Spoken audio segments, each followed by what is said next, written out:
Good evening and welcome to the studio this evening. I am sorry for the late start, but I've just managed to get something to eat, having just good evening and welcome got in. And let me just mute that. A little bit at 6s and 7s, just having got everything sorted. I need to back that camera just off a little bit. Just change the setup to do carving, and so I'm just not quite sure where to position cameras for this, because I'm going to be doing this mainly hand carving style, so I don't know. We're going to be about there.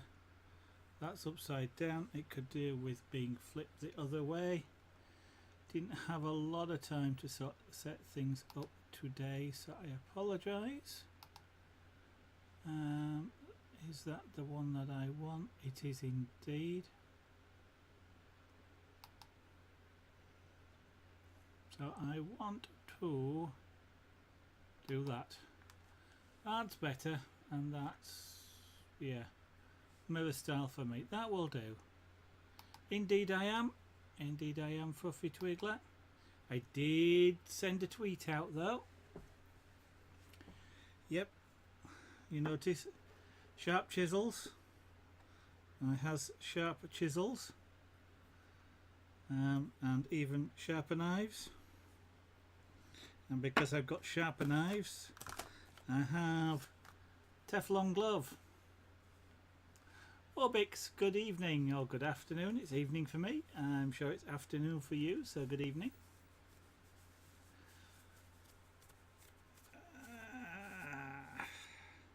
I'm going to get really warm wearing that, but these are not, these are sharp. Actually, talking of which, what I should do is get out the sharpening stuff, but we shall deal with that maybe a little bit later.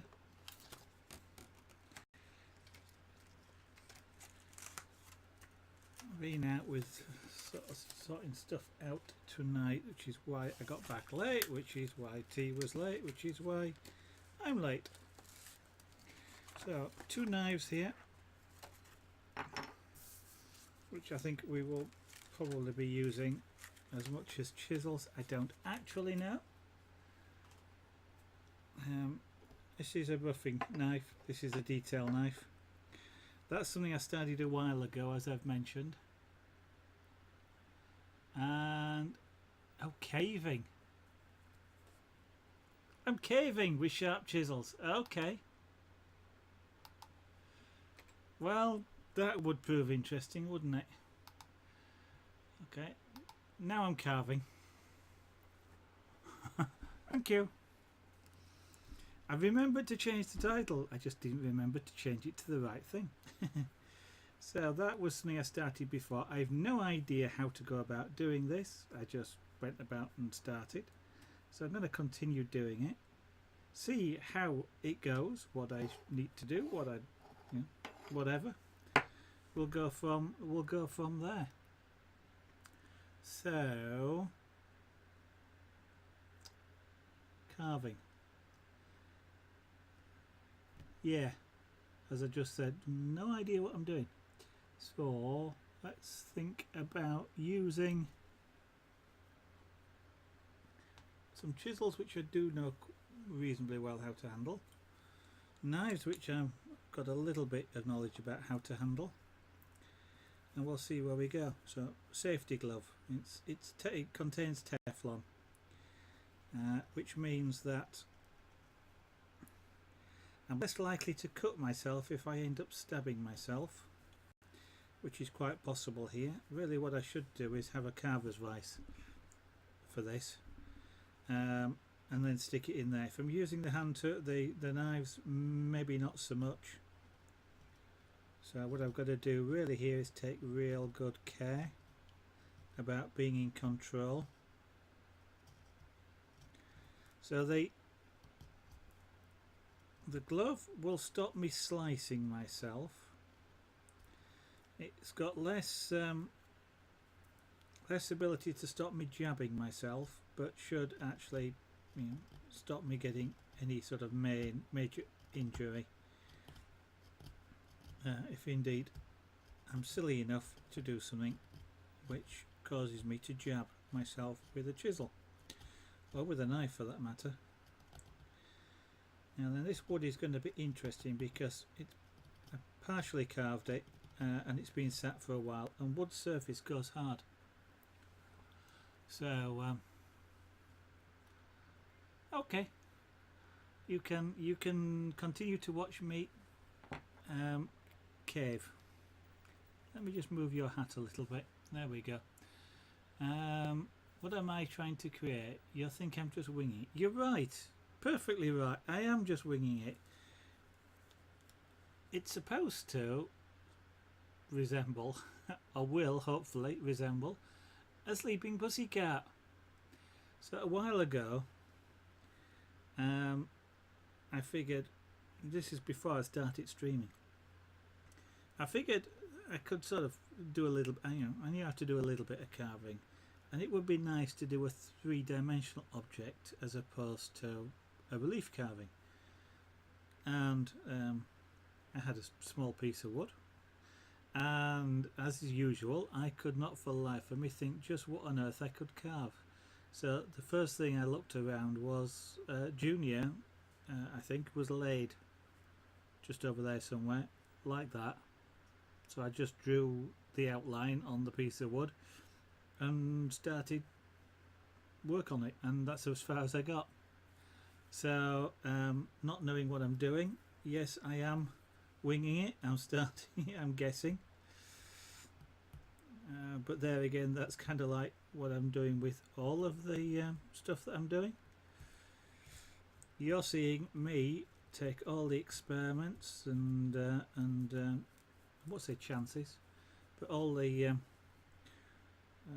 learning as I go along. So if there are any expert carvers in the studio, you are more than welcome to A, laugh, and B, offer tips. Now I know this body needs to be slimmed down somewhat, because that I want to be the tail. I've got to get some room for the head, so the body needs to be slimmed down quite a bit. And then, you know, there's a little bit, there's hips here, and these are sort of the front shoulder blades, and I've got to do the same on the other side. So yeah, no idea. We may get so far with this and then just abandon it as a it was a good experiment.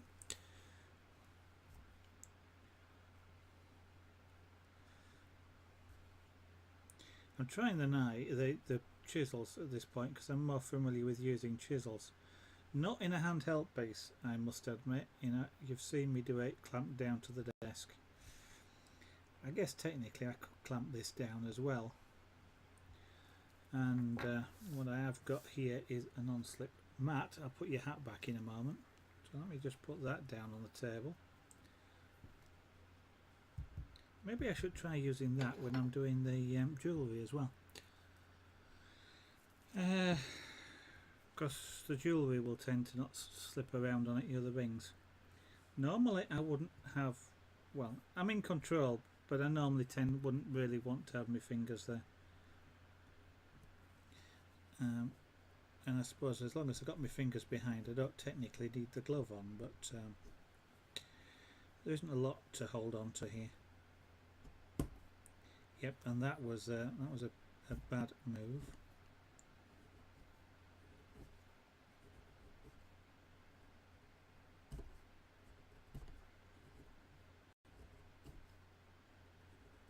So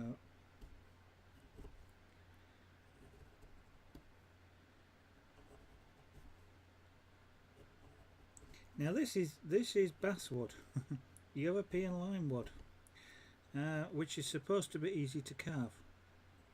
Supposed to be easy to carve. For some reason, this one isn't. It's almost as though it isn't basswood, but that's what it was sold to me as. So, and it looks like it. So but it is somewhat. You can see I'm putting quite a bit of effort into this. Bigger chisels, and know where you're coming from, but bigger chisels means more force. I don't need more force at this point. It's too small to use big chisels on. To use a big chisel on this, I need to fasten it down. Definitely need to fasten it down. I couldn't use big chisels handheld with this. I couldn't control the chisels for one thing, and that is obviously a key point. Let's see what happens when I start using a knife. And that was Colour Monkey talking to me because I forgot to mute that. Colour Monkey is a piece of software that keeps reminding me I need to calibrate my screens. One of these days I may actually do it.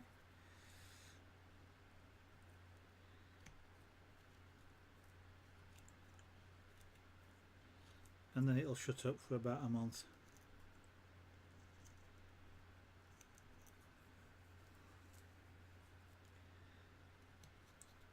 Right.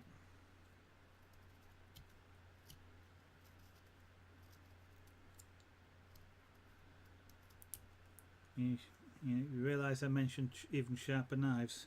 You can see the difference it made in the amount of wood I'm able to cut compared to the chisel. Mind you, that's because I can't get the right force on the chisel. If I did, I'd certainly be able to cut quite a bit of wood out, but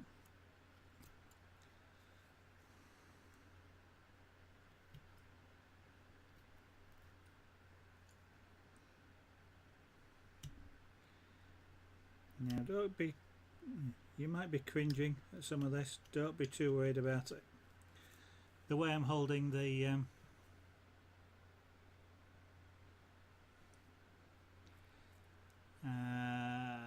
it does take a lot more effort than the pyrography, indeed. Hopefully won't need the bandages, but tea would be nice. Taco sauce, thank you very much. Magnetic freeze, is the knife glove proof? I think you mean, well, I'm hoping you mean the other way. Is the glove knife proof? Partially. It's a Teflon. It's got Teflon fibres wound into it. The primary purpose of which is to stop a slicing cut. It won't stop a jab, which will go between the fibres, but a slicing cut, it should at least reduce the effect of it. So yes, no, you won't get that, Spartacus. The whilst it looks somewhat spectacular, the way in which I'm controlling this knife is to use this thumb. Okay, so I'm controlling the knife. I'm holding this knife in this hand. So effectively, all I'm doing is I'm rocking it slightly, just because I need to control the position of the knife. But I'm dragging it towards me with this thumb when I do it this way. And as you will notice, it stops there. Okay, so I kind of can't easily cut myself. I'm more in danger of cutting this finger than I am of this thumb. When I do it the other way, I'm driving with this thumb, and I can only drive so far because it won't go very far. So again, it's not really in the way. But there are times when you do make some mistakes. So I'm hoping I don't. What I'm not doing is I'm not doing what a lot of people might tend to think you do, which is sort of do that, where you're using your arm muscles. Use your arm muscles, that is asking for trouble. Use your thumb muscles and it's a heck of a lot safer.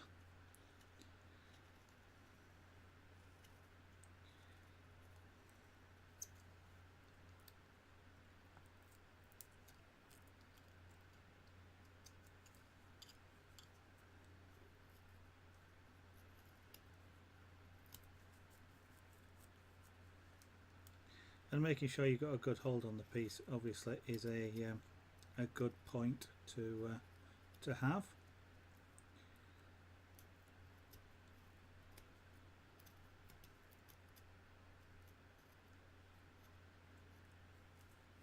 And actually it's a little bit of an uncomfortable holding position on this because my finger's slipping off a little bit.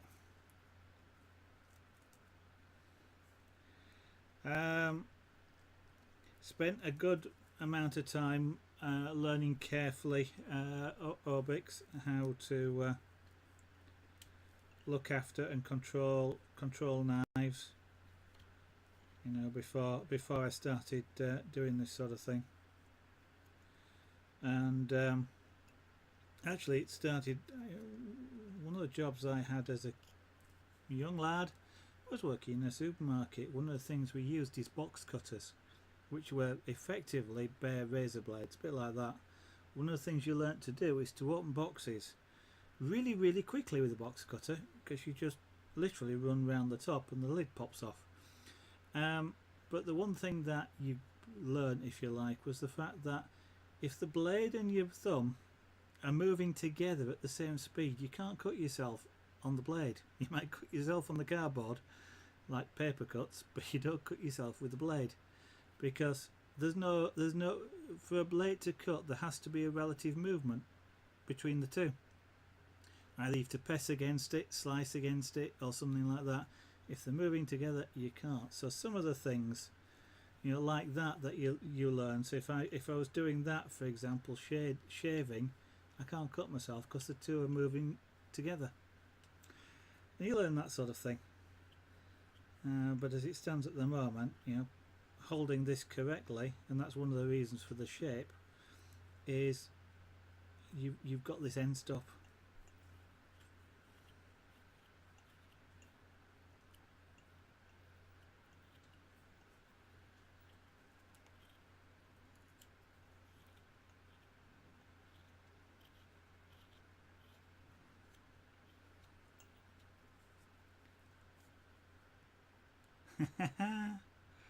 Play nice with chisels. Yeah, I might actually get the chisels out.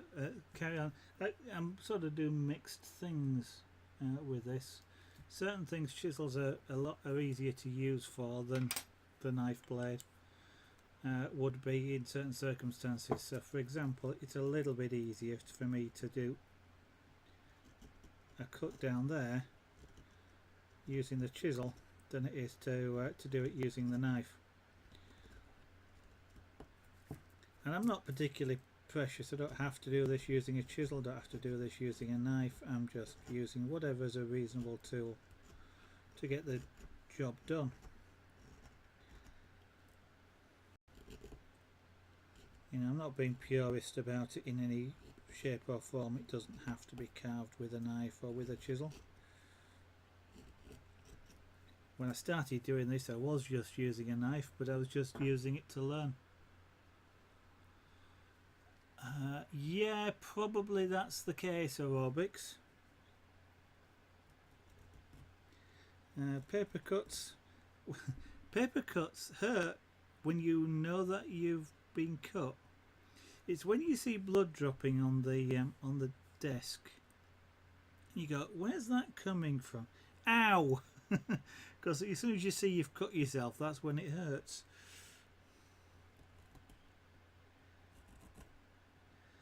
But yes, I have. I did learn about the relative movement of blades when I have actually cut myself with a razor box knife because it was on a shelf and I moved relative to that shelf when I sliced my elbow.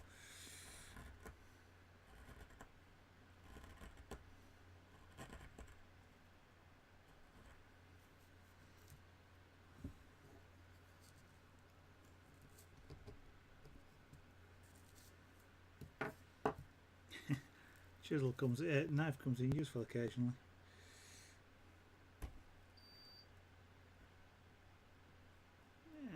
That's causing a problem because the wood grain goes that way. Yep. what I'm trying to do is make a little bit of space, if you like, for the tail, so we can carve a round tail on the side of the cat.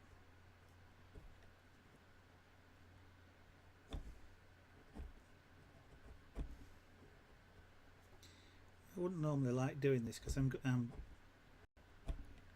banging into this, but that's kind of just rough cut at the moment, so the fact that I'm sort of creating dents in it isn't really a problem to me at this stage,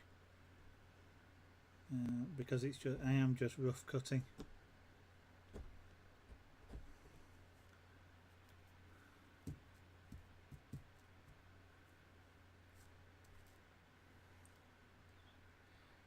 You shouldn't get any cuts from lino cutting, unless of course you've got your hand in the wrong position, I guess, because it's not a sharp material, is it, lino?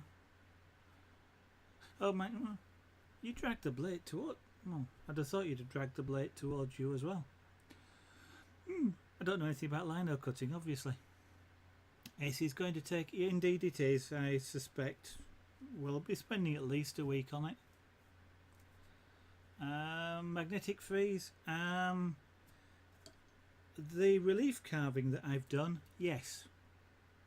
I do clamp it down to the desk.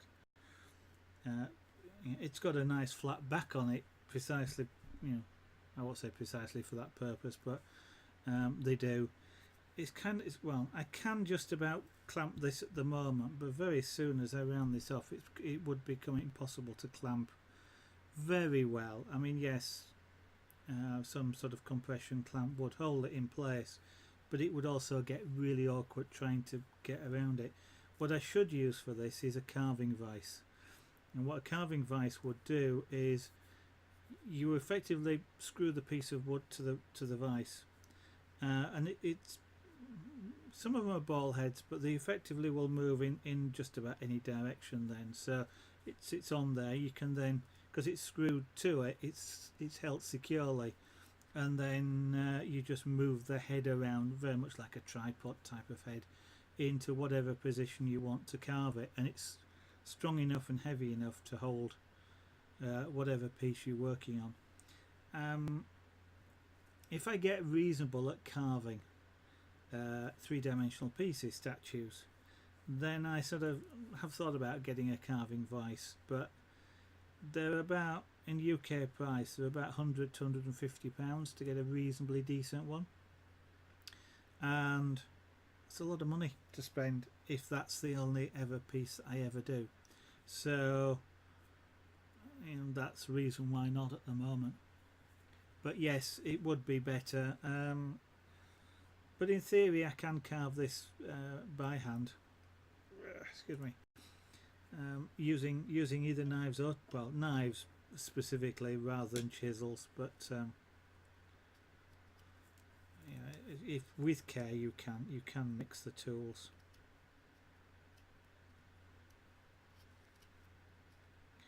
Like I just have done then.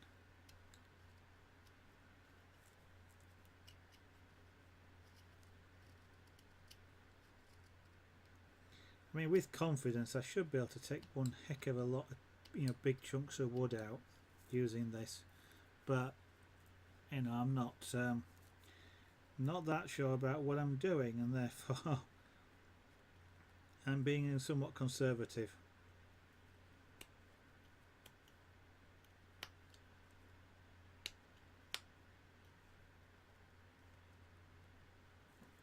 I'm learning basically what and how to do these sorts of things.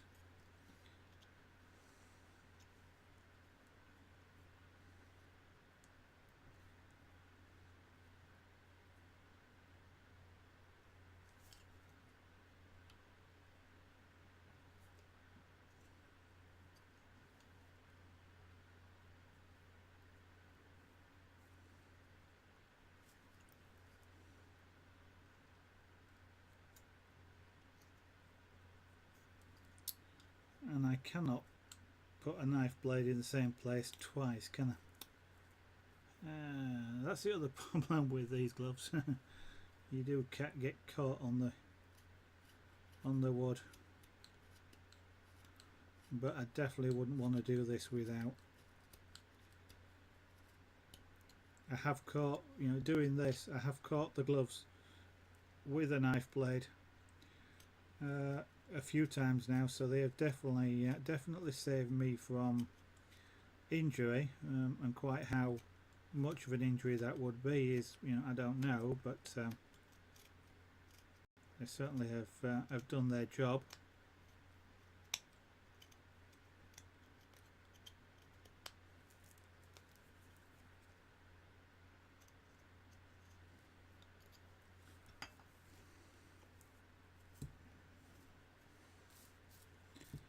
What's that way is the grain of the wood.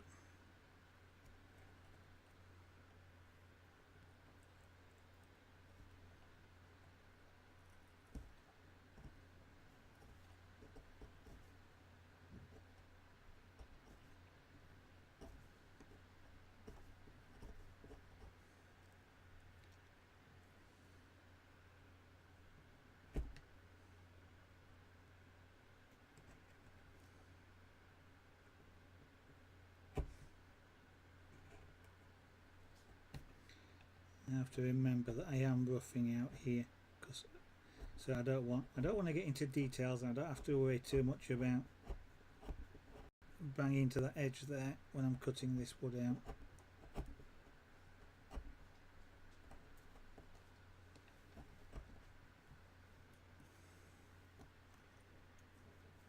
Okay.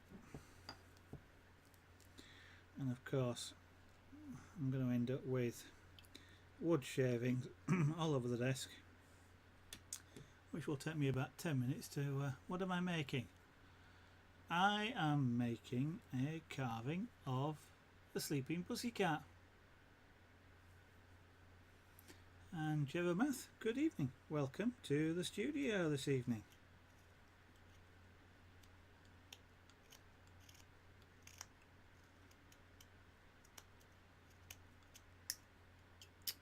Careful. One thing you don't ever want to do is leave a wood off with a sharp knife, well, with leave a wood off full stop, but especially with a sharp knife, because it's one of the quickest ways to blunt it, because you literally snap the sharp edge off.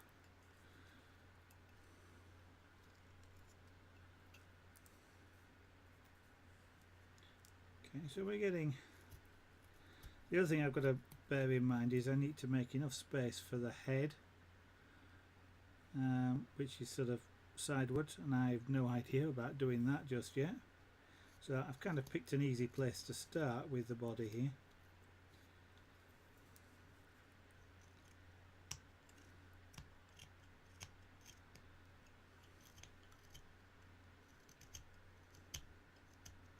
So I've actually also no idea quite how far I want to go in.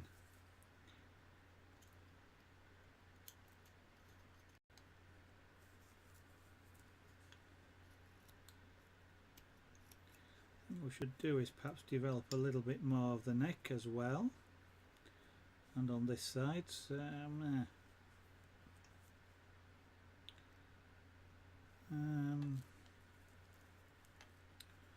We think, should I have a, no, I don't really have much. Okay. Indeed it will. Quite possibly Orbix. Thank you for both, Dafuk, SW. Either way, that's kind of you to say. Yes, the face will be hard, because I have no idea what I'm doing in terms of carving out a face. Again, I'm using the same principles here of control. I'm not using my arms, I'm using these fingers as the stop, so I can't go any further. And otherwise keeping my fingers out of the way.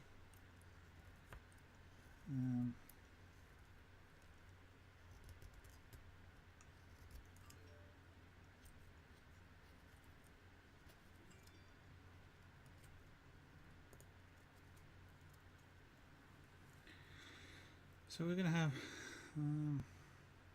he's got his head down, so we've got ears, which are roughly in that, in what might look in an odd position, but they're kind of the ears because the head's down. That does give me a little bit more room to carve with, so it's quite a good positioning for the head.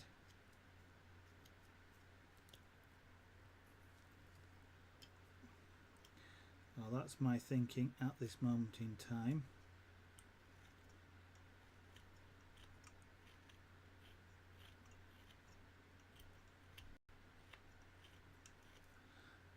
So I'm just kind of balancing. I want the, obviously we start a neck somewhere around here. That's obviously too thick, but both sides want to be roughly have the neck in roughly the correct position.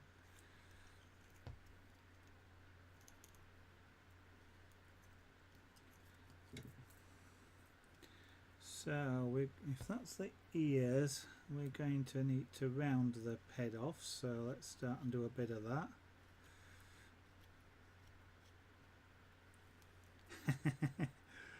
Well, I kind of don't feel like I should claim that sort of thing, but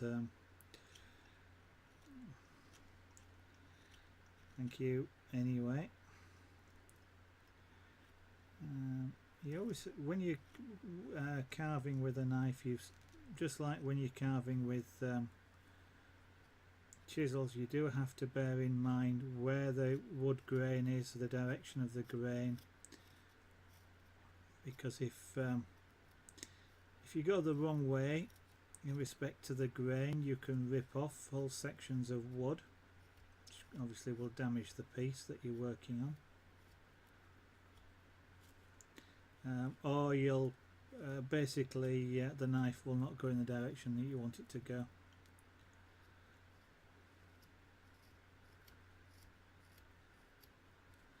I mean, I know we've done the head there. It's probably got to come back a little bit. This body needs to be thinner. What I'll probably be doing with a lot of this is just more or less hopping around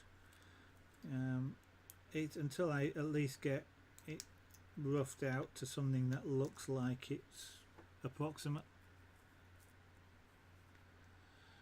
Do I have a template on how it should look in the end, or have you done this before? No, I've never done this before at all, ever. Never carved a cat. I've never hand carved in my hand, other than when I started this thing before, several months ago. I do have a template. It's not in the room at the moment. But no, I've no picture. I am doing this purely from imagination, which is going to be interesting if it works.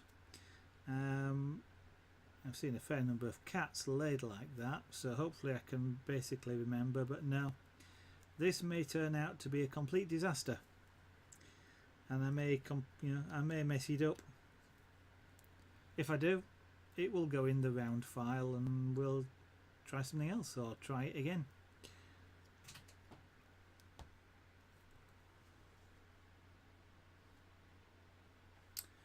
That's the female equivalent of this model over there. Currently laid on the desk that I used to work on. I think she's just pushed my pens off the desk. She's probably going to push the mouse off before much longer.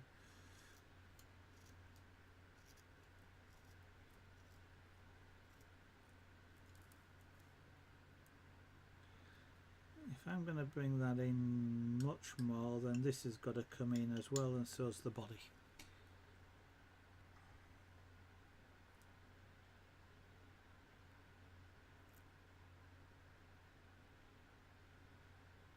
And you're a very impolite person.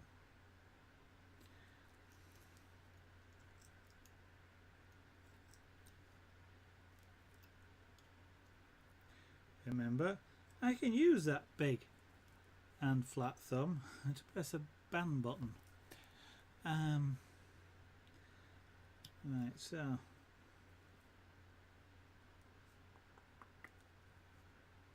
this paws going to come out a little bit there. So let's just start and just apply a little bit of shaping just around here.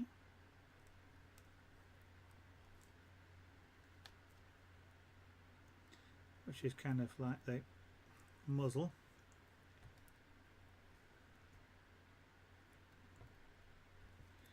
What I should do is turn it that way and work like that.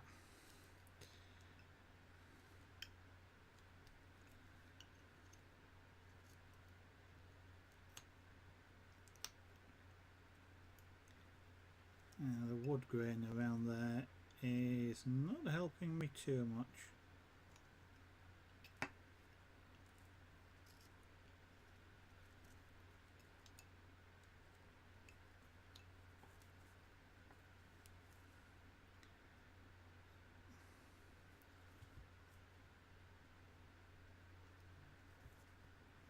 So effectively, if these are going to stick out a little bit, this has to go in.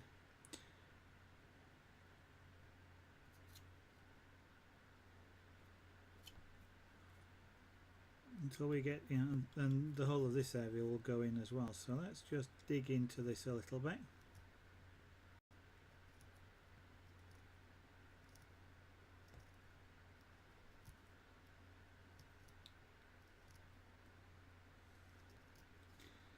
I am kind of making this up as I go along.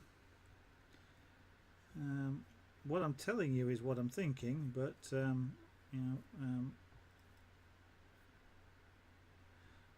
the way in which I'm doing it, I'm looking at it and going, what should I do next? I can't get that properly.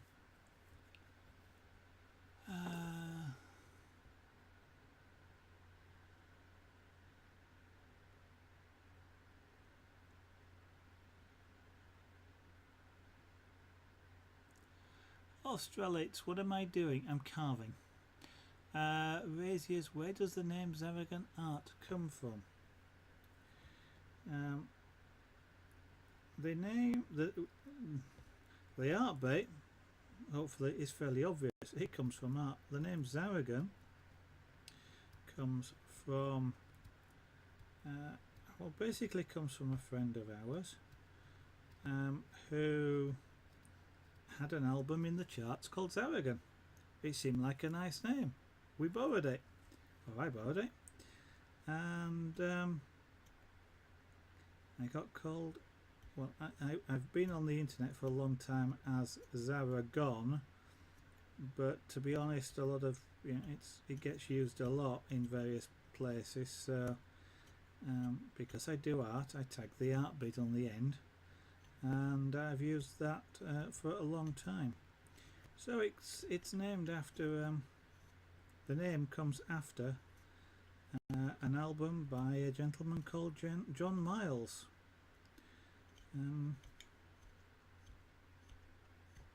So there you go.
Okay, I'm going against the grain now, which is why it's getting a bit awkward to cut that.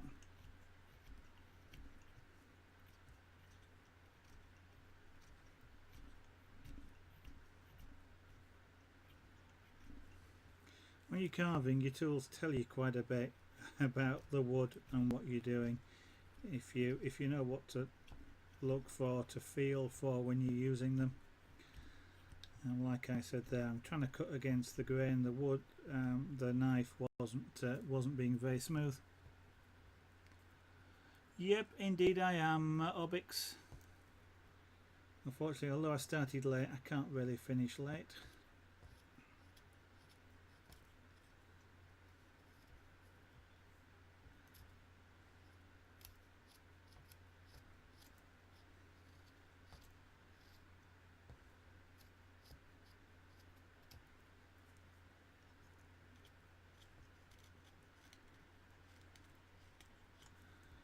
So whilst his nose is going to be about there, the centre of the head, because the way it's kind of twisted, is about there. So I'm going to take this down quite a bit and round it off. Obviously, I don't need ears on the back of his head.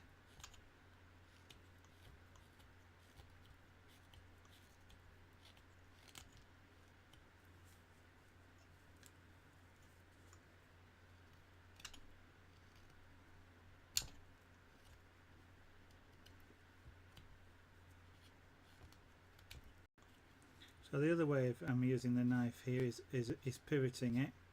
So again, just using my hand, not my arm, because I need the control, but I'm pivoting it against my thumb. So I'm using my thumb as a pivot. Again, I can't cut myself. Brunei or Brunei, good evening. Welcome to the studio this evening. That click that you heard there, and you can see, is the knife basically pulled up. I twisted it too much. Don't want to do that, it breaks the sharp edge off the knife.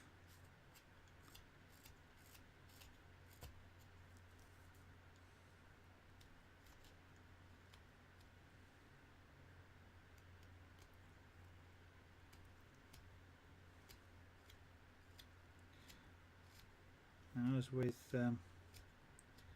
almost any cutting tool, when you start going across grain, as I'm starting to do there, it gets quite hard to do.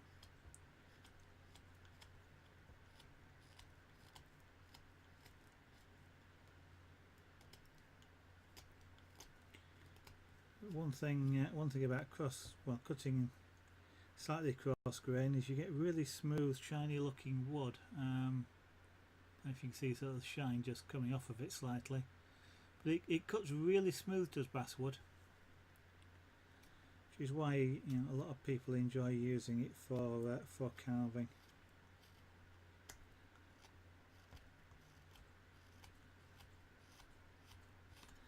Yep, I'm gonna end up with wood shavings all over my, well, I have ended up with them all over my desk.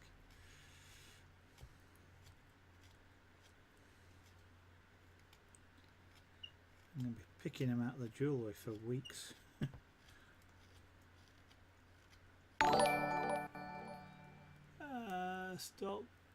Stalker. Bit of an odd pronunciation there. Welcome.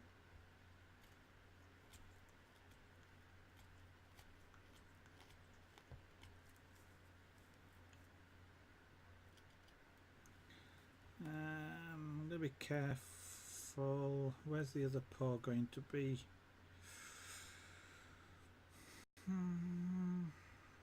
If he's laid out like that,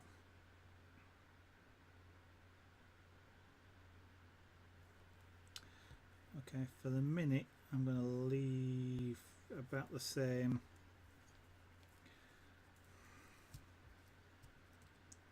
Not quite sure where that paw is, but I'm just going to effectively leave about the same area on this side for the paw. it will be further in than this, it wouldn't be this far out, but I obviously need to start to carve that into the block.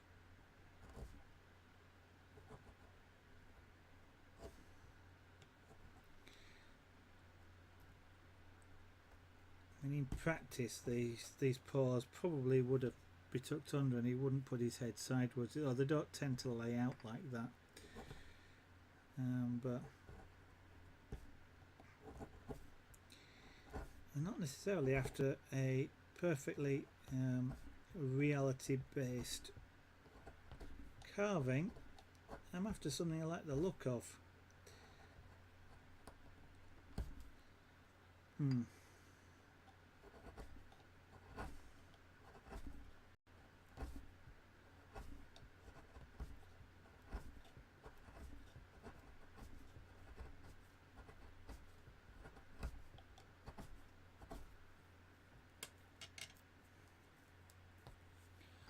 Are you making an animal? Yes, indeed, a cat. A sleeping cat.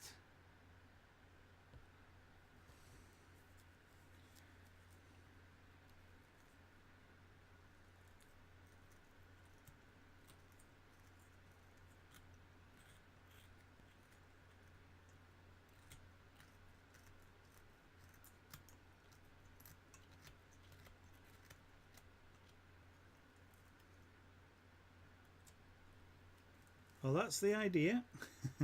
Whether it actually turns out that way, we will find out. At this point in time, I could do with being left-handed. Now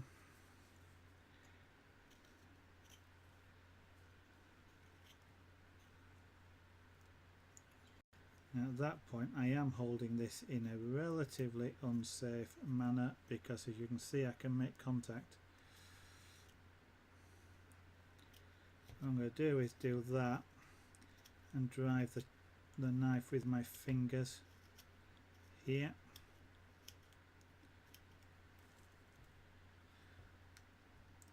So I keep my thumb out of the way.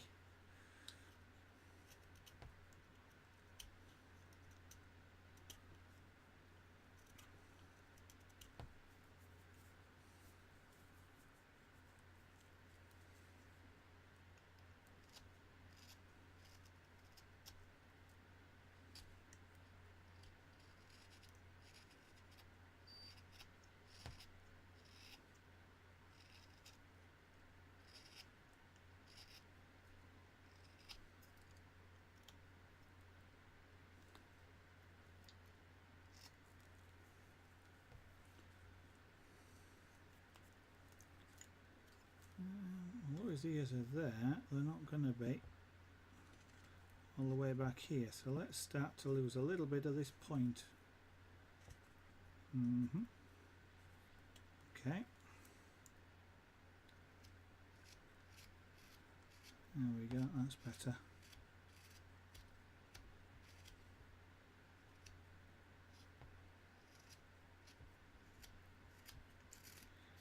So when you, well,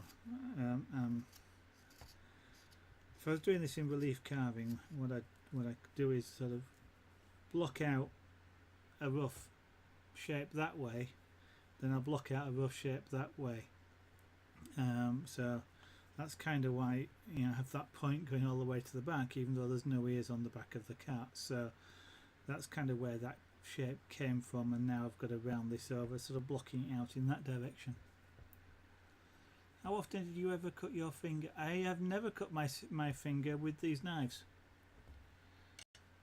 NG Arts. Because they're extremely sharp, and I know this because I'm wearing the Teflon glove, and without that I would have cut my finger, and even with the chisels I've never actually cut my finger whilst using a chisel. I've caught my finger against the chisels when they're in their case and got a little bit of blood, doing just a tiny drop of blood, but I've never actually cut myself. You have to respect the tools, and if you do know how to use them, and where you know, what's safe, what's not safe, then it's a lot less likely or a lot less risky that you're going to cut yourself.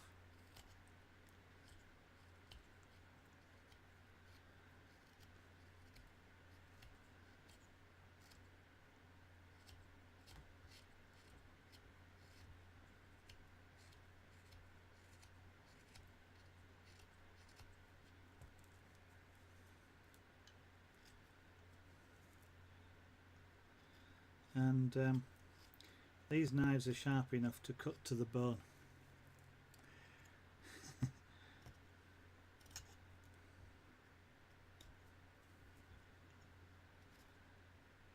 And trust me, that's not something you actually want to see.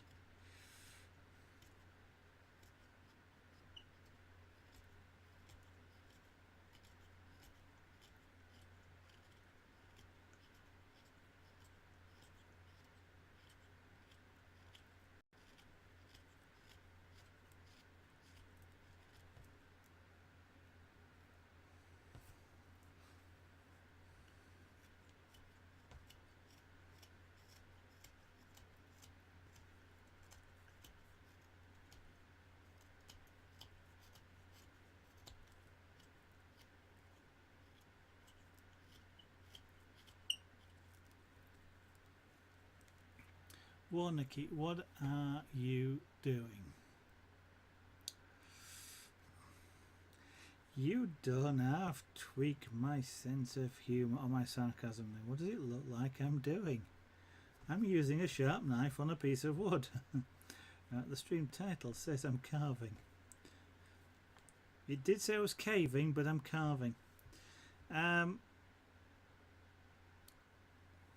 carving a statuette, little three-dimensional carving of a cat which is asleep.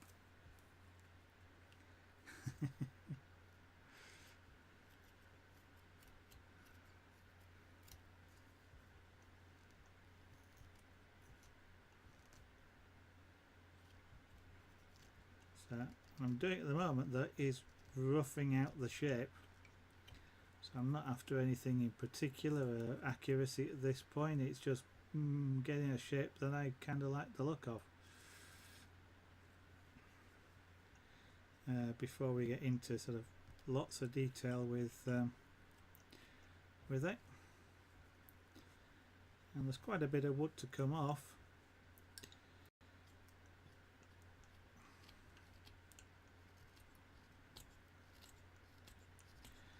In fact, potentially, if I wasn't streaming, what I'd do is is use one of my rotary, high-speed rotary carving tools to rough some of this out. Because then it will the waste wood will disappear really quickly from that. But I can't really do that on stream at the moment, so I am restricting myself to using the hand tools.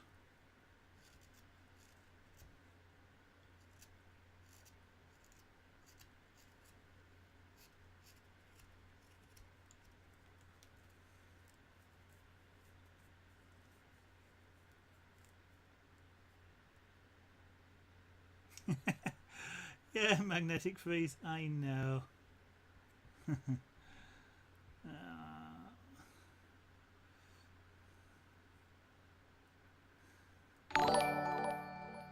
Gerals, thank you very much for the follow.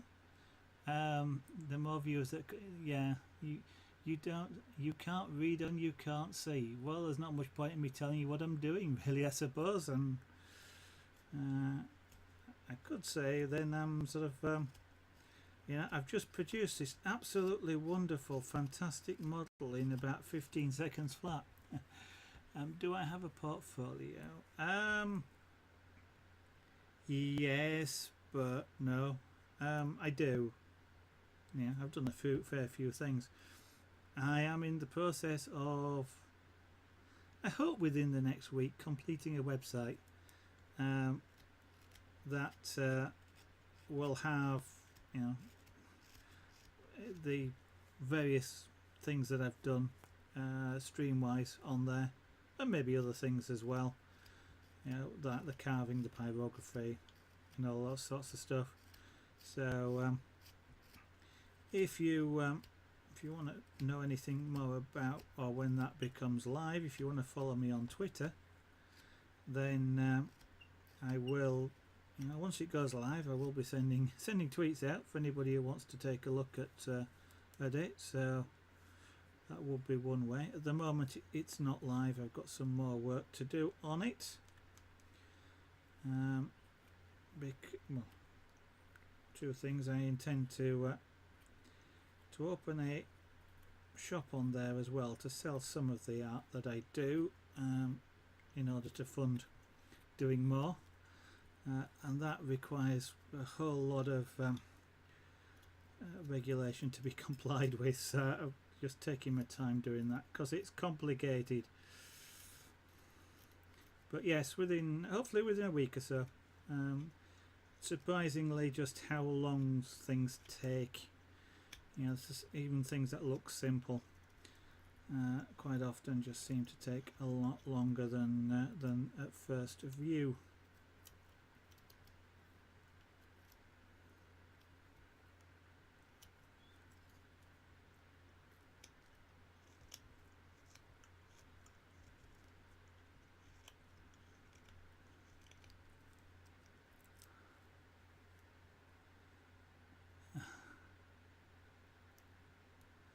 No, hi, welcome. No, no, my profession is working with numbers and things like that at the moment. Well, a little bit of programming, but mainly number analysis. My profession has nothing to do with this. I suppose learning the first bit about using knives, which happened a good many years ago when I was a young lad and working in a supermarket, learned a little bit about using knives there, so I suppose that could be a little bit of professional knowledge. But carving, no, this is all being careful about reading just how to use these things safely, watching people who do know what they're doing with knives, how they use them safely, and just sort of understanding the physics involved, you know, and how, and you know, how the knife moves. So it's self-taught.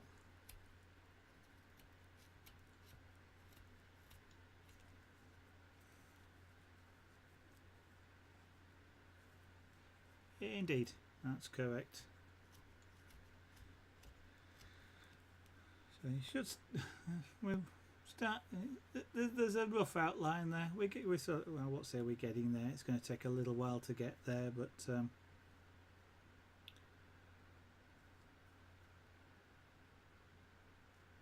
we will get there at some point.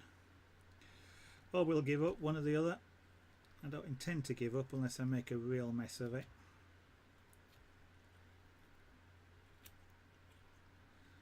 And that's not my intention at all.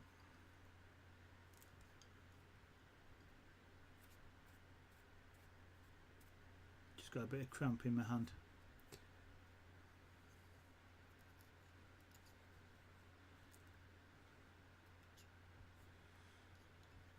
Kind of the way in which, when they twist the head, that the neck is sort of going to be almost at a 45-degree angle here, so I've got to get that shape right. At the moment it's a right angle. That's the wrong shape, but they can twist their heads like that. Can cats. This bit here is too bulky. That wants to go away. Definitely wants to go away.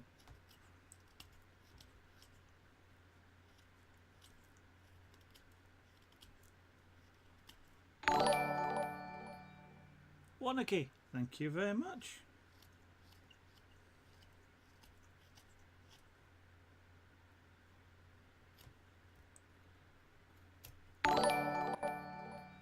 Hugo Stone, also, thank you very much.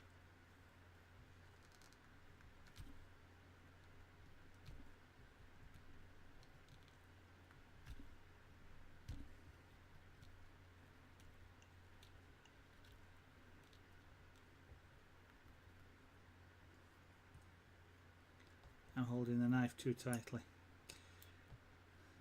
so I'm getting cramp in my hand there.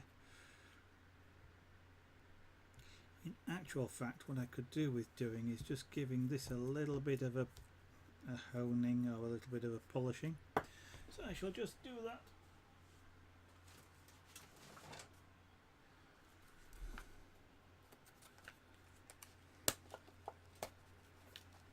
So effectively just going to what it was effectively strop the knife, which is polishing, restoring the edge.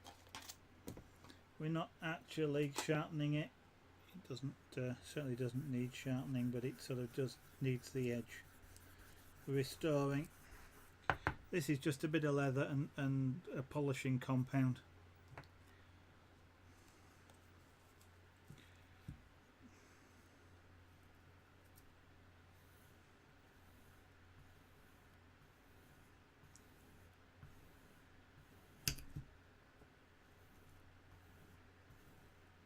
So just making sure I hold the knife at the right angle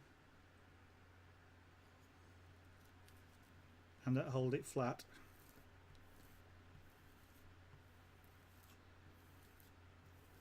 Don't need to apply force, I am just holding it firmly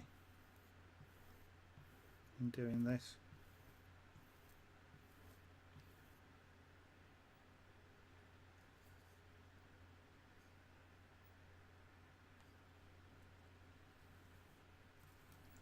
All the black that's on here is actually off either the knives or the chisels, so it's metal that has been polished off, so that should be enough. In doing that, you don't actually need to do a lot of it. It's just restoring a very fine edge here, and I can feel the difference. Same when I do exactly the same thing with the chisels. You can immediately feel the difference after just having polished the edges like that.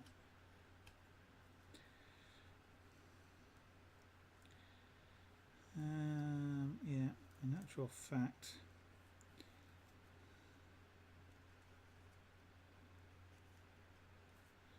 that's silly. That's better.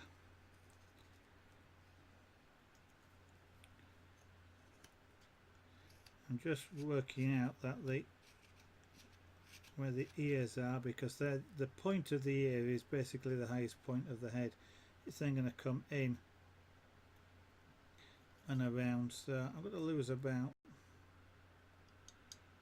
at least that sort of amount off the edge there. Polishing the same as sharpening.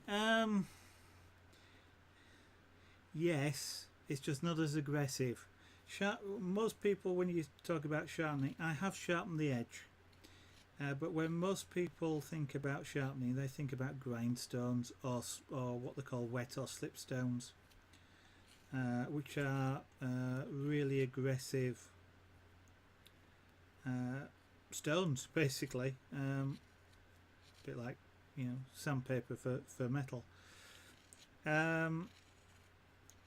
The polishing compound isn't abrasive. It's the same sort of thing, but it's just a heck of a lot finer. Basically, the blade here is sharp, but what you get, if you ever look at or have the opportunity to look at a blade under a microscope, a really strong microscope, it's actually extremely rough. The edge looks really sort of smooth and very sharp, but it's actually extremely rough, which is what does the cutting, and it's very, very fine. And what does happen as you're using it is that fine edge bends, and it kind of does that depending on how you're using the knife. You know, and it happens with the chisels as well. It sort of bends over. Tabathea. Thank you. it sort of bends over like that, and therefore you're presenting this edge as the cutting edge, which is quite blunt. Rizmiria, thank you also for following. So you know, if you're trying to push against that, you can see it's quite blunt. I mean, this is microscopic, but Stide 57, thank you.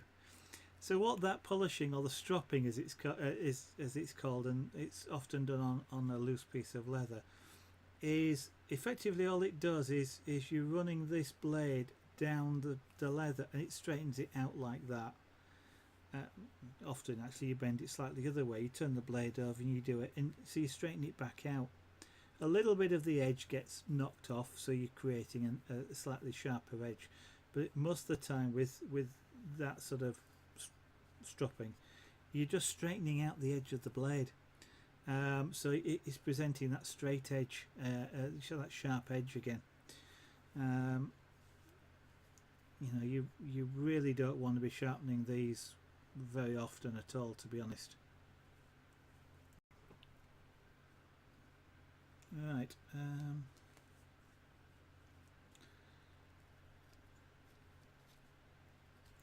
Oh yes, I started.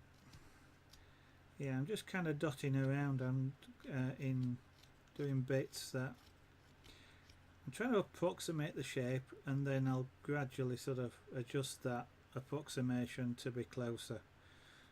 That certainly wants to come off more.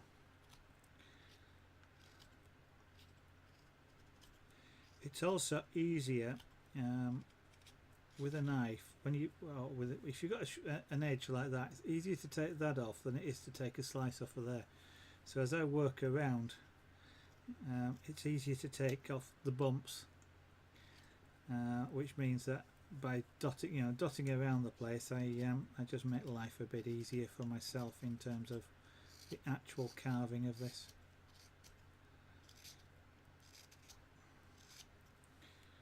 So ears, I probably will actually end up with the ears back here, because he's got his head down like that. The nose and the ears are probably be in about the same vertical position.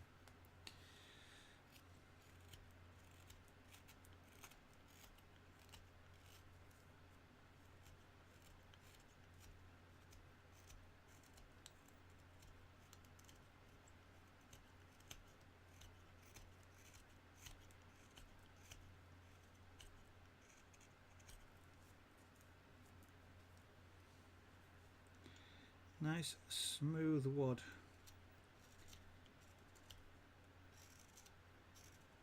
If you do it with a sharp knife, the wood is almost polished.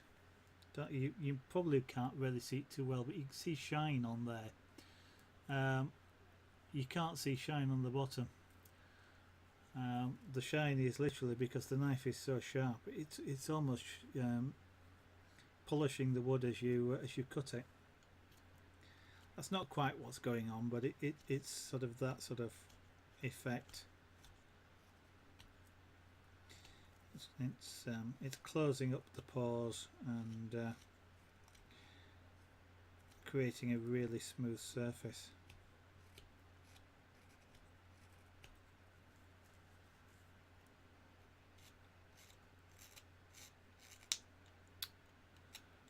Don't want to hear that click. That click means you're breaking the edge off.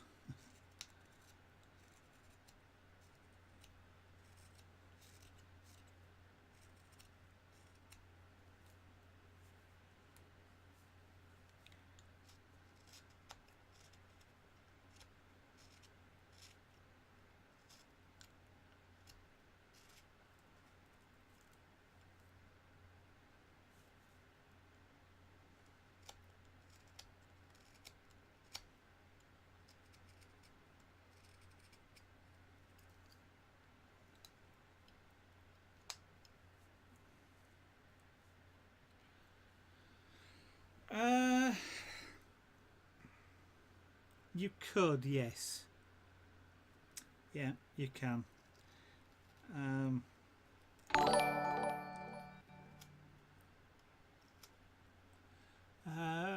Fragadiam. Thank you very much for following.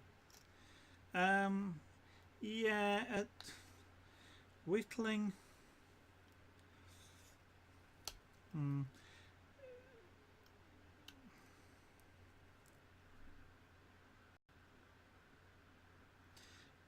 Whittling, people tend to think of using things like a penknife to do rather than sort of more specialist knives, but that's kind of a minor distinction. So I guess probably the distinguishing thing about whittling as opposed to other forms of carving really is that the fact that it's fully handheld more than anything else.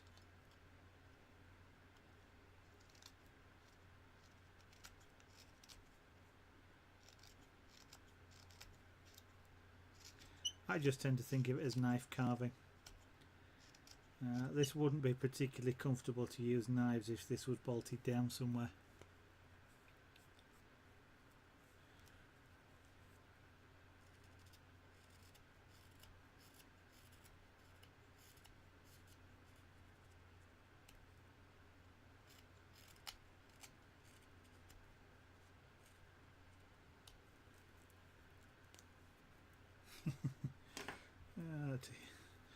I was just thinking that of any piece of wood, at least 50% of it ends up in small bits all over the desk.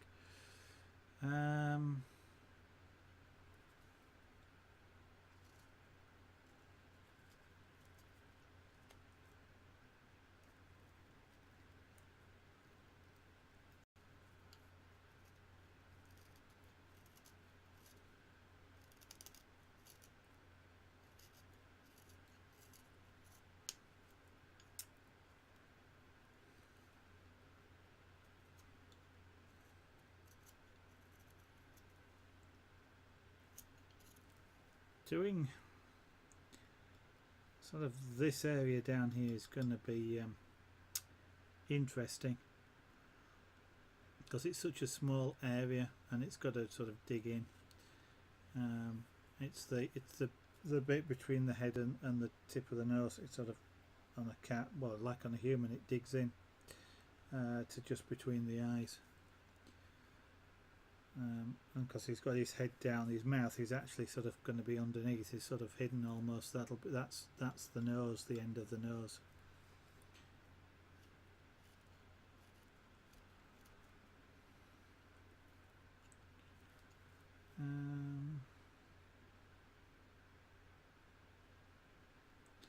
Yeah, we need to bring that down probably about at least what, quarter of an inch.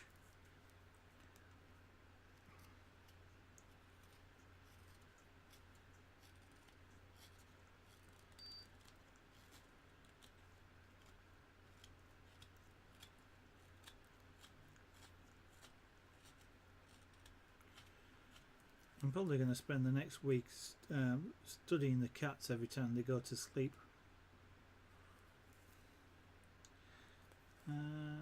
So if the head's coming down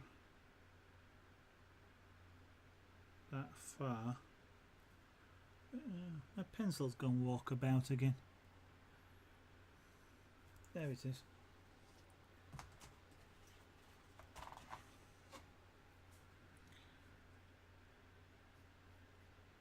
So I've got one of the ears is going to be about there. The other one's fine there. That puts the eye somewhere in that sort of area there.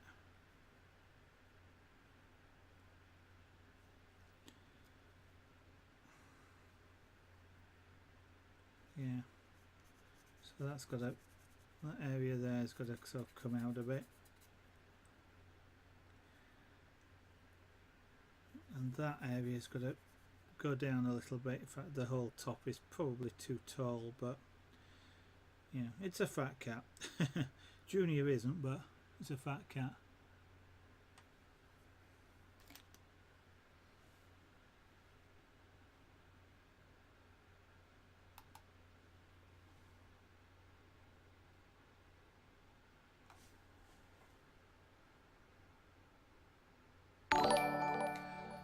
that's a nice sketch. Fluffy Twiglet Mertcanites.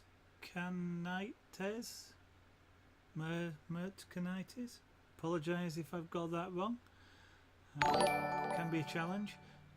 Tremendous veiny one. Thank you very much. Yeah, that looks an interesting sketch, Fluffy Twiglet. So you intend to watercolour that, I imagine, are you? Or oh, have you got your pens, by the way? Just remembering. I'm busy absorbing what I was doing and completely forgotten that you should have got your pens by now, I'm guessing. This guy's Fluffy Twiglet out there does an occasional stream of art.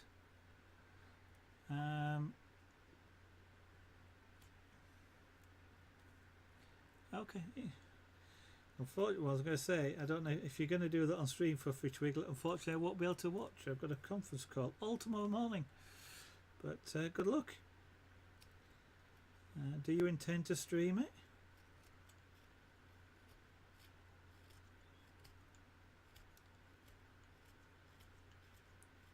That didn't look like it was on your own paper, but is it?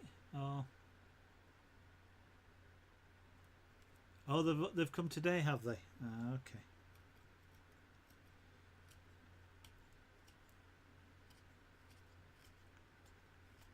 Fluffy Twiglet there is an illustrator. One that's going to university to learn more skills. But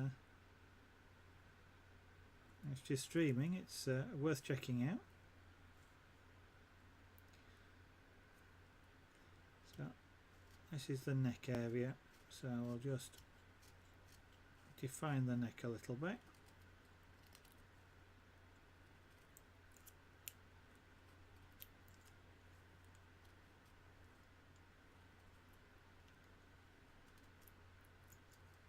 It's got a ruff.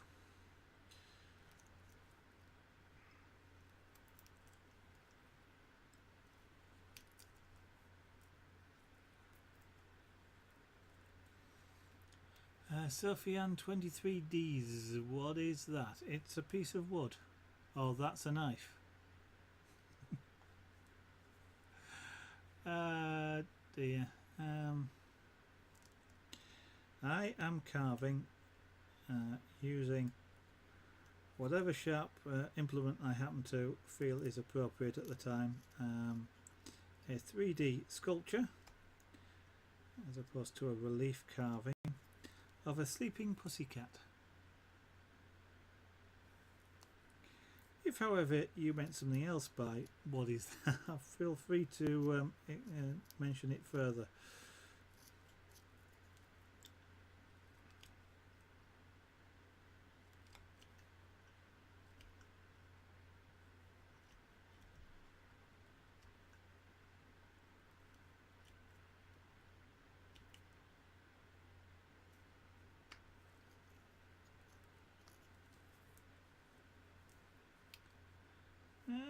Thank you. You're seeing a little bit more than I am. It is. It's one of these. I know it's one of these things that is going to look half finished. To me, it'll look half finished, and then suddenly we'll by Friday. No, next week possibly, not this Friday.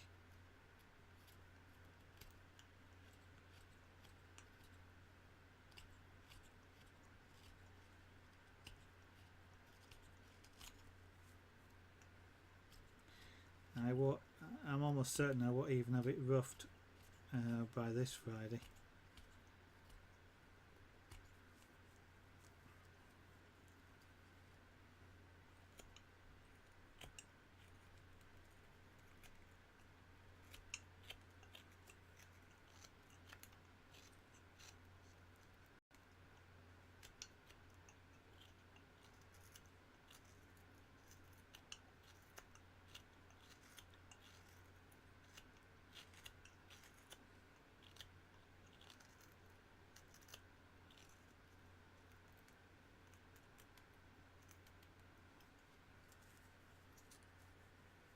Exilian, good evening. Game Killer 227, good evening. Welcome to the studio tonight.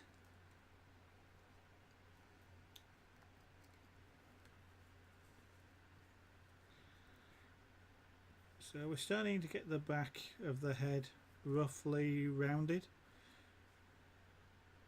Got to sort of position it a little bit better. It's still somewhat bulbous on this side. It's a right angle at the moment. I don't know if you can sort of see that. It's too much of a right angle. Is this edible? Technically, yes, you can eat wood. Doesn't do you much good. You can't digest cellulose, so you get next to nothing out of it. But technically you can eat it, otherwise no. I wouldn't recommend it, however.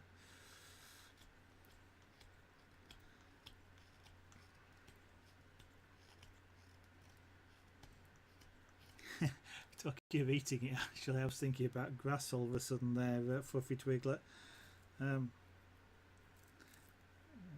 ought to bag some of this stuff up, shouldn't I? Oh, and then I could have sent it over to you for paper making.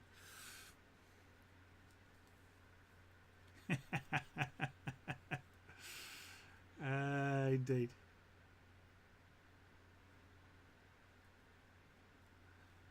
Fagadian, yeah, I can do. In fact, it'll be just a couple of minutes, because I normally will finish at 10 o'clock, and we're just about there now.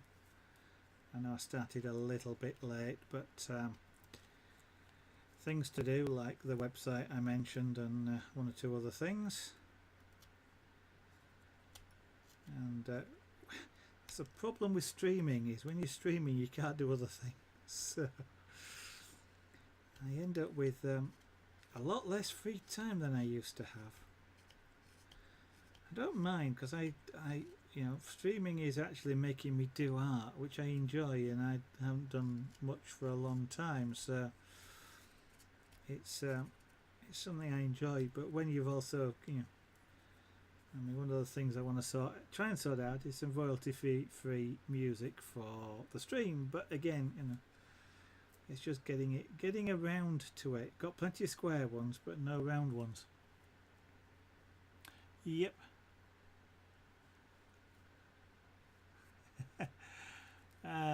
Yeah, unfortunately there's not too many here. You could have done with the ones off of the off of Ruth. There was quite a lot off of that. Tell you what, I've had enough of doing that tonight because my thumb's getting a bit sore driving the blades. So what I'm going to do is take the glove off. I'll put the blades away first, and then I will give you an art presentation. So let me put the chisel away, or the chisels away first. And these are where, this is the point where I'm more likely to cut myself than at any other point, because I'm putting them in a bag or in a case. Always keep sharp tools in a safe place so they don't bang into each other. So, oops, sorry. So the chisels go into a case, which keeps them separate from each other, and that keeps them sharp, or keeps the points separate from each other. So I shall just tuck that round there, and then the knives go into individual, that's the rough knife, into their own. I could put them in a case like I just did there, but I happen to have the original packing containers which hold them really nicely, so I keep them in there, and they get put in a safe place as well, because even though they're in a protective packaging, I don't particularly want to put them in a position where they're going to fall, or the packaging may come open and stab yourself with a knife. It's not a pleasant thought. Left the handle out.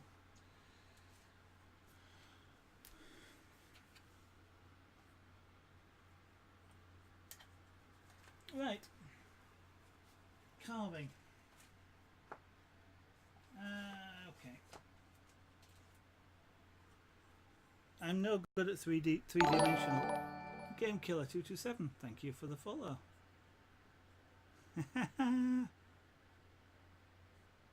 Can you show me something manufactured by whom? I have done a reasonable amount of relief carving, but 3D carving is something I haven't tried before. So, as well as the pussycat, I was trying to do a person, but I'm still practicing. So, where's the carvings? And then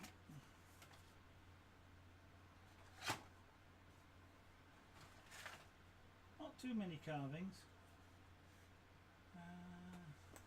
So the first carving that was done on stream was on a scrap bit of wood, was that, which was then painted. So that's a shallow relief carving, because this is ash. Carving ash with those hand chisels is hard work. It's a really hard wood. Cuts nicely, but it's a really hard wood. So that's a relief rose. And then after that, the next bit of carving was that, which is a dragon. It's a dragon.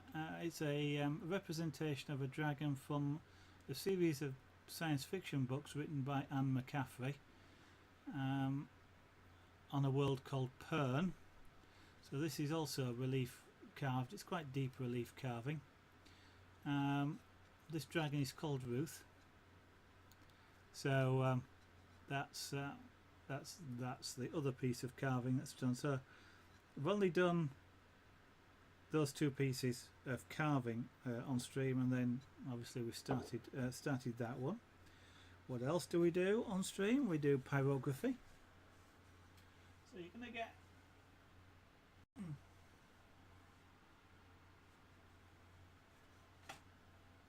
some pyrographics.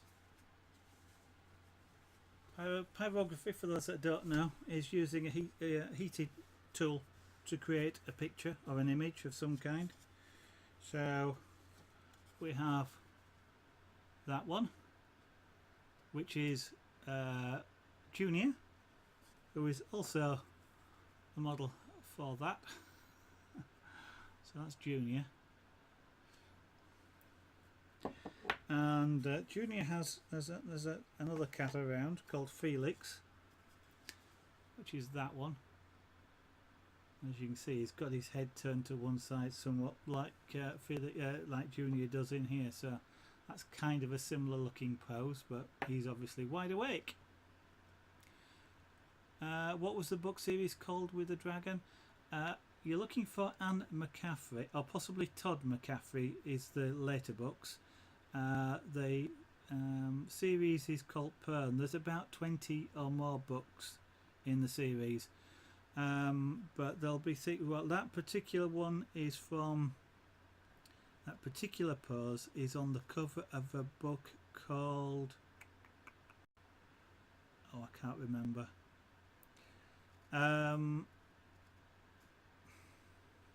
Ruth, which is that particular dragon.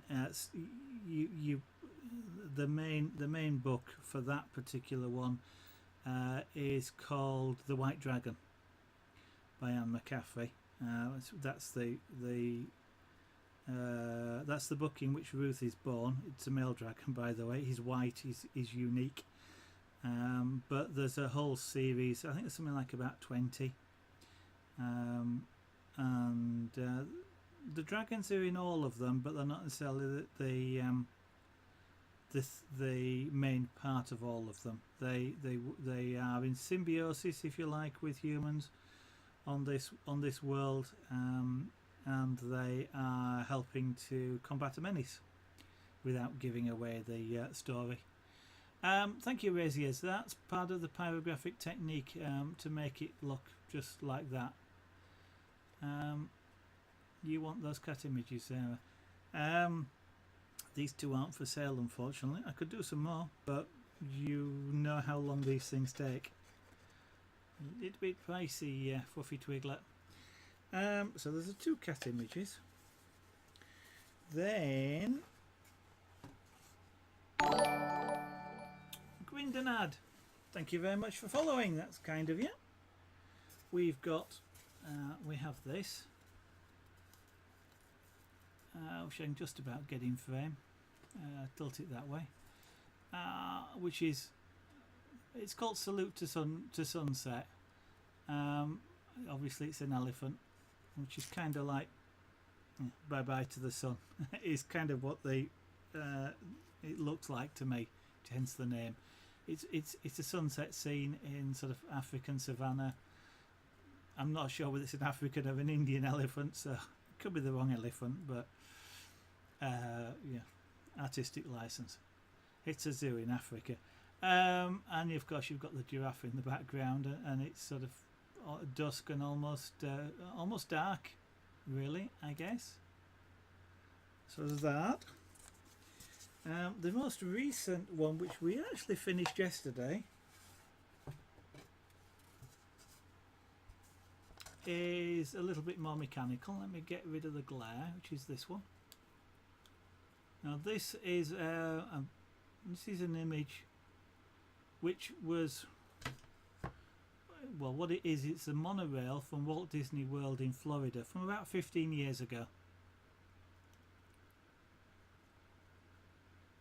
You've only just realised the camera's been flipped.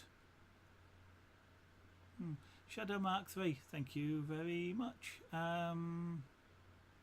I've moved the camera into a different position, Fluffy, so yeah, I did flip it at that point because it would have been upside down. So this is a monorail. I'm not sure they haven't got this particular model of monorail there. I know they've replaced it at least once. So that's that. I did some trees at the bottom there for the very first time, which was interesting. I've done more pyrography than a few other things, but in between, just a quick sleeping fox. This is a door hanger, and of course on the other side it's a wick. So you've got a sort of a do not disturb sign for a door. Actually, what I can show you is a couple of practice images as well, since I've been doing those. So these are on a different coloured wood because they're practice, and I practice on cheap wood. So the camera is left to right flipped, so that does say Avro Lancaster. So maybe I ought to flip the camera the other way as well. But so that's obviously a World War II bomber.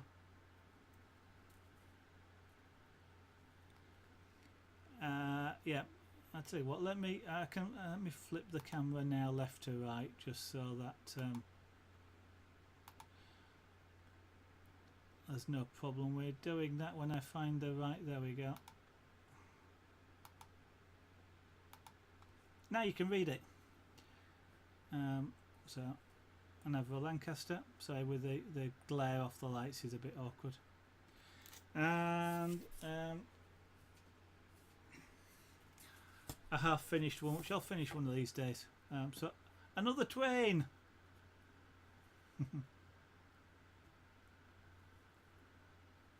I can't now because it's not mirror imaged. I'm kind of awkward trying to work out which way to move things. Let me tip that camera up a little bit, and you can sort of see that a bit better. So that's half finished. At some point, I'll finish that just for practice. So there's Fluffy Twiglet's trains. Two more trains. Another thing done on stream is what is effective. I call it punchcraft. It's effectively like a miniature rug making, which we use a nice big needle to create. So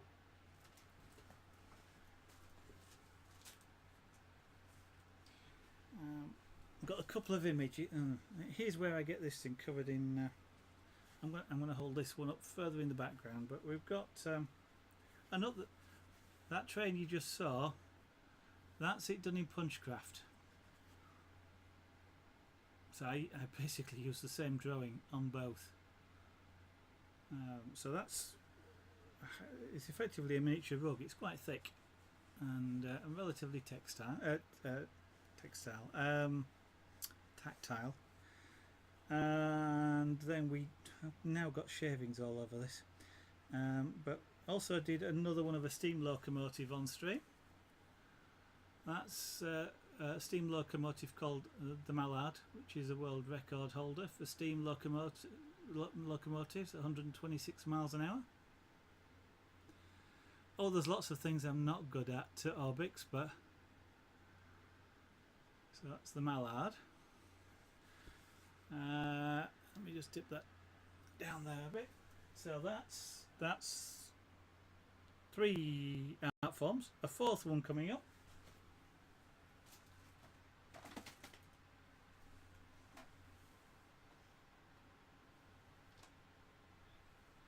So the fourth is scraper board. It's punch craft stitching.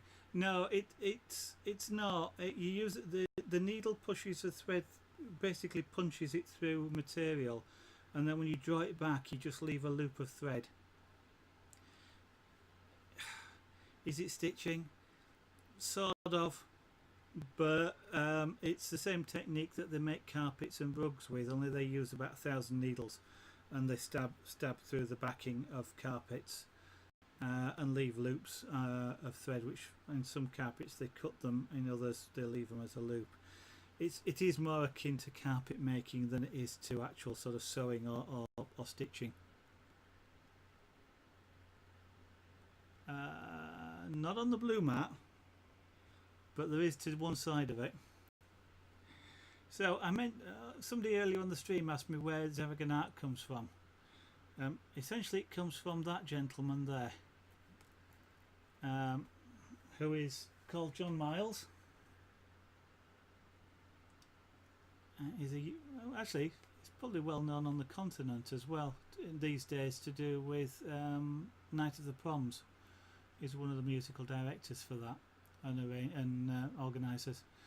But he had an album in the charts a long time ago now called Zaragon, and that's where my name comes from.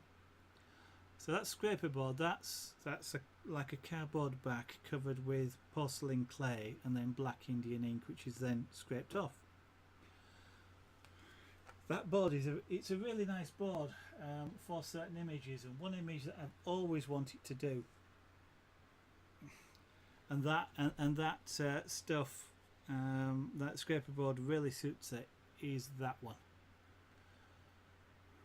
So that's another. So this for those of you that are half familiar with these images, that's Earthrise, or my form of Earthrise.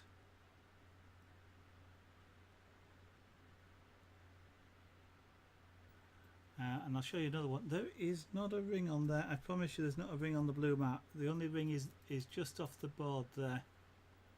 These are some clasps that you're seeing. Oh, you're right. I apologise. You are correct. There is a ring. That means there's one missing, because there should be two. There is a ring. I was doing some work with the jewellery earlier on. I wonder how that got there. Oh, there's the other one. So there's those two, and then same technique, but this time we added some green ink to make the grass. Yep.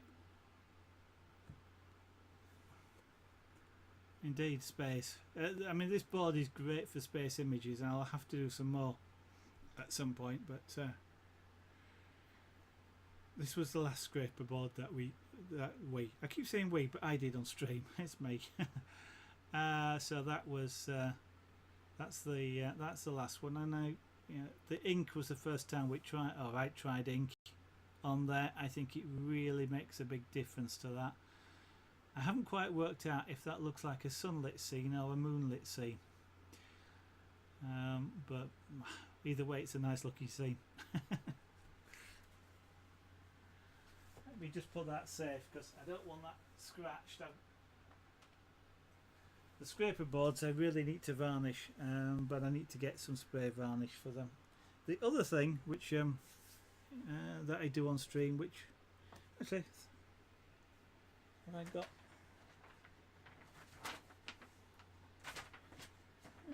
I've got 3 other pyrographic things around here somewhere. What do I do with them?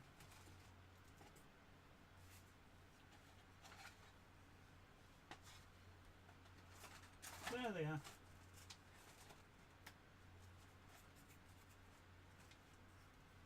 If I'm showing off, I'm going to show off.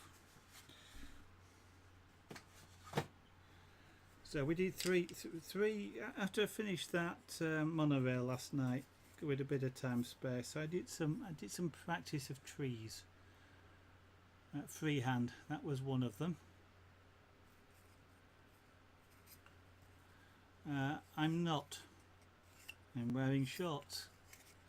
That's another tree. Just random trees, freehand. And there was another one.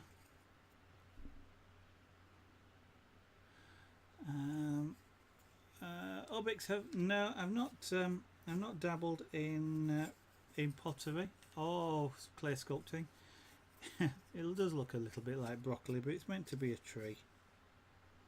It looks a bit like somebody's hairstyle actually, but I kind of am interested in both, but not in the clay bit. I'd kind of like to, well, pottery just looks fascinating to be able to do, but I'd love to be able to do it, but without all the mess, to some extent, all the mess. I'd kind of like to do it in, I'd love to play about with something like ZBrush for clay sculpting, but on the computer, and then maybe do some 3D printing from it, and so, you know, pottery style things with 3D printing perhaps. Jewellery is the other thing which has been spotted. So technically it's chainmail, but I call it, I don't tend to use that because everybody thinks of armour when I do that. When I say that, I'm not doing armour. Here's a half finished bracelet.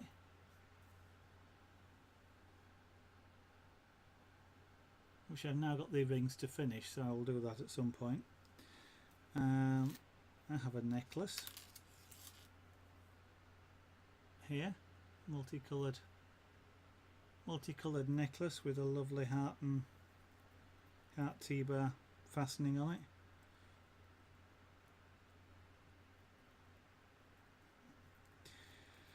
Like that. And let's have a look. I've got a box. A box of things. So we've got this, which is sort of tiger stripes. So it's a tiger bracelet. So you've got black and orange. Lithiumka, thank you very much. And okay, let's have a, here we've got another one. These are all sort of different ways of putting the rings together. So this one is kind of like seashore ripples. It's kind of like sand and sea sort of rippling, you know, rippling up the shore. And oh, I've got another necklace.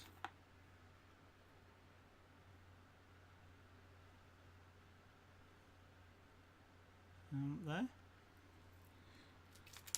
So these are all relatively unique to themselves. I've kind of just tried something and then tried something and tried something. So this is a fairly common weave called Byzantine, but that's a bracelet with a nice rolled gold clasp on the end of it.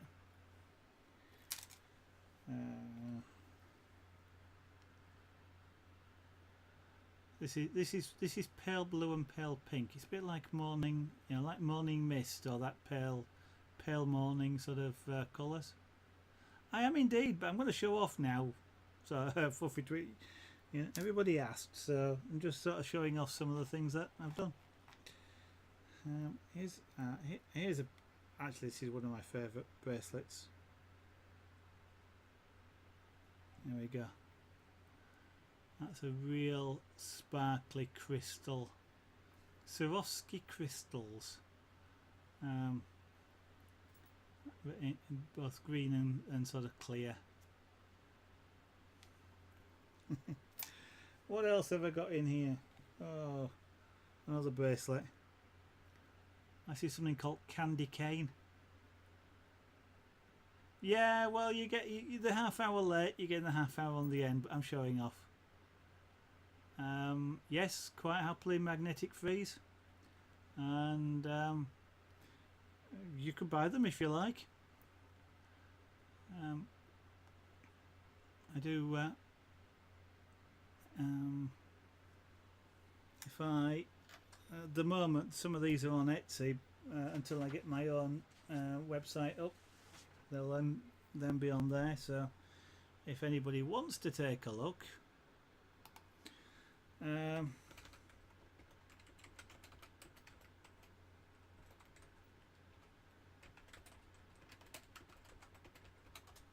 you go. Here's a Christmas themed bracelet. This is called Full Persian, and despite the name being Persian, it's got nothing to do with Persia. Nobody actually really knows why it's called Persian, but probably as a to distinguish it from either Japanese or European, so Persia.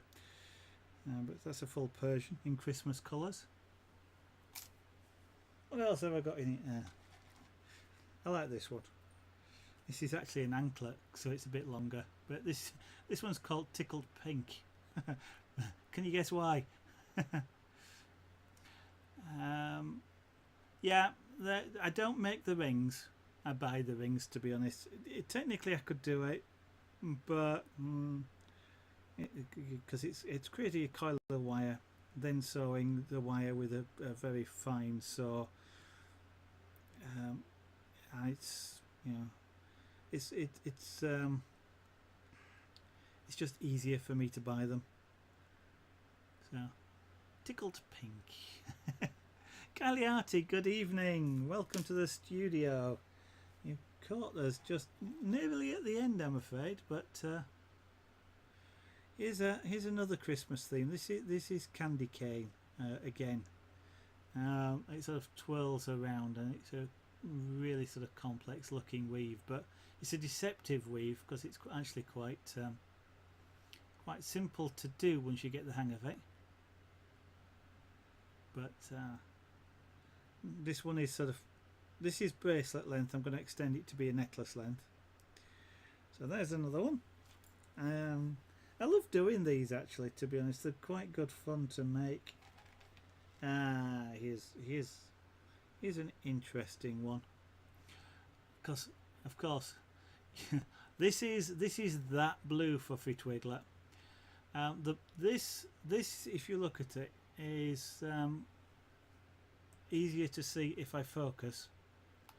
Actually, I'll zoom in a little bit on it, but if I try and focus this a little bit closer, there we go. You'll see that the green and that blue is purple. These cameras have a problem with purple. You might actually, I can sort of just see purple tinge there, but it is actually a real purple colour. These actually, the two colours are close to the colours of Wimbledon Tennis Club and the Wimbledon tournament, which is what this is named after, Wimbledon Wishes. It was done very specifically for somebody who's interested in tennis. They wanted something to sort of represent the fact that they wanted a particular player to win. So the purple and green of the tennis, and a silver. This is sterling silver, which is what the trophies are made out of. So that actually represents the Wimbledon Wishes, the Grand Slam tournament in the UK. The magic purple. yeah, I don't mind people joining while I show off, and just to be, not necessarily left out. This is a larger version of the same thing, probably more. Well, I don't know. Quite a lot of ladies like large jewellery, but it could also, I could quite happily wear that. So a little bit more chunkier, if you like, for fellas. Same idea, same thing, but just a larger ring. I'm getting down towards the end here. This one's called Simply Gold, just because it's simply gold. It's gold coloured. All of these are aluminium, anodised aluminium, apart from the clasps. All the clasps are either sterling silver or rolled gold. I don't use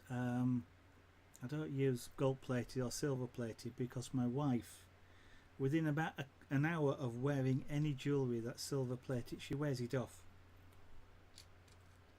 like that. That an hour ago, not ago, but an hour before it got like that, that was bright silver on my wife. So I only use sterling silver because I'm sure other people are the same. But just a simple bracelet, and another morning looking bracelet because of the colours. But this is a half Persian. This is a 4-in-1, so it's a little bit of a sort of a more closer, solid looking weave. It's a great sort of weave for fellas, is that, because it's quite a chunky looking bracelet. They range quite a bit, Orbix.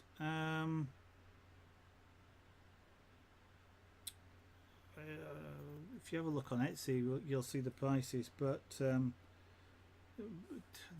because something like this takes like about an hour to do, and then you get something like this. There's 5 hours of work in producing that, so this is going to be expensive. That's not going to be cheap. It's not. Well, I was going to say it's not expensive for the amount of work, but it won't be cheap. This is going to be. This is what is easily into the hundreds of pounds. Is that the Swarovski crystal is also well over 100 UK pounds. Just because well, in this case, the crystals are not cheap, and there's quite a bit of work to put that together. And I haven't got the other stretchy one, but I've got 2 stretchy ones here. 2 stretchy ones. So this is a box weave, no clasp. Some people hate putting clasps together because you're kind of chasing it around your wrist. So this one doesn't have one. It just goes over and then sits. It's a little bit small for me, but it fits quite nicely. Have a good evening, Fluffy Twiglet.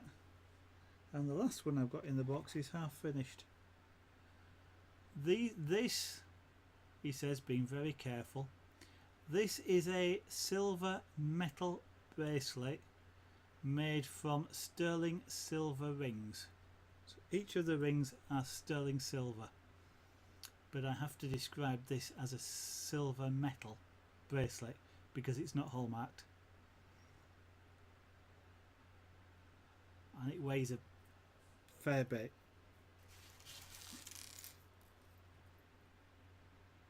Yeah, that lot weighs about as much as that when you get into sterling silver.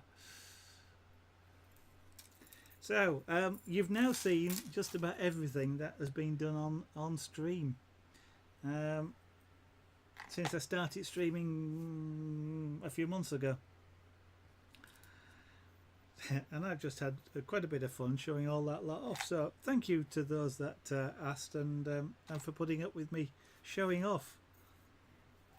I don't do it too often, but I've got there's magnets in these clasps that hold them together, and they tend to stick. It won't do it now. Yeah. I shall just put these away in there, just so I know where they all are.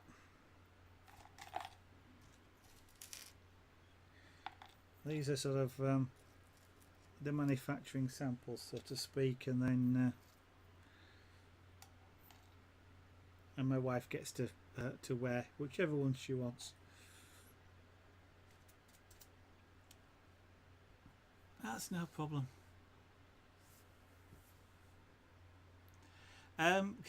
Considering it went live yesterday, Magnetic Freeze, I don't know. I haven't looked to see if anybody's looked at it or what the stats might be. Lithium Ka, thank you very much for following. So I couldn't tell you, to be honest. I think, well, I think people generally, when I've sort of shown these things off, people like watching and looking at the complex things. But unfortunately, I'd be guessing as to what people like. You'll have to tell me what you think you like on there when you've taken a look. Anyway, guys, you've had 2 hours. 2 hours of broadcasting. 1 hour 58 and 50 seconds. So that's close enough. I do need to get on with said website and 1 or 2 other things. Especially clearing up this stuff that's down here, because there's now wood shavings all over the place. Hello, you can be on the, I can see you on the big camera for a while, as well as that one. There you go. That looks weird. Thank you. What's my favourite item? My favourite item isn't on the website yet. It's this one, the dragon scale. Come back. There you go. Just because of the beautiful colours, and I love these are tactile. What on earth was that?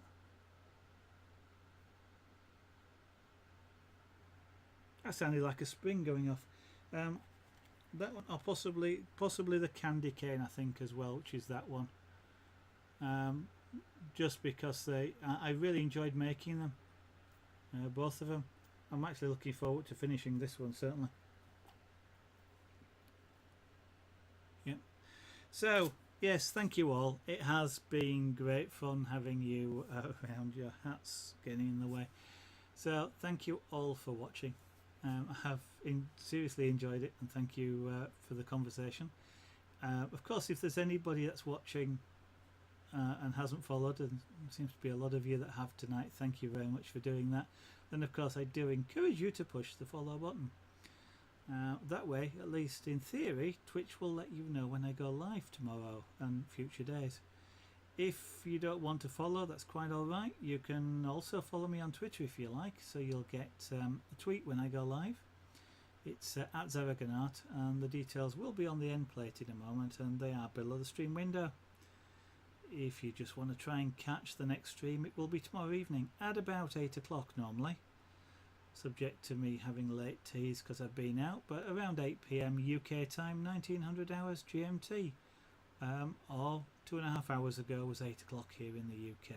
So that time tomorrow, and 7 nights a week. Thank you all. Hope to see you again. Bye bye.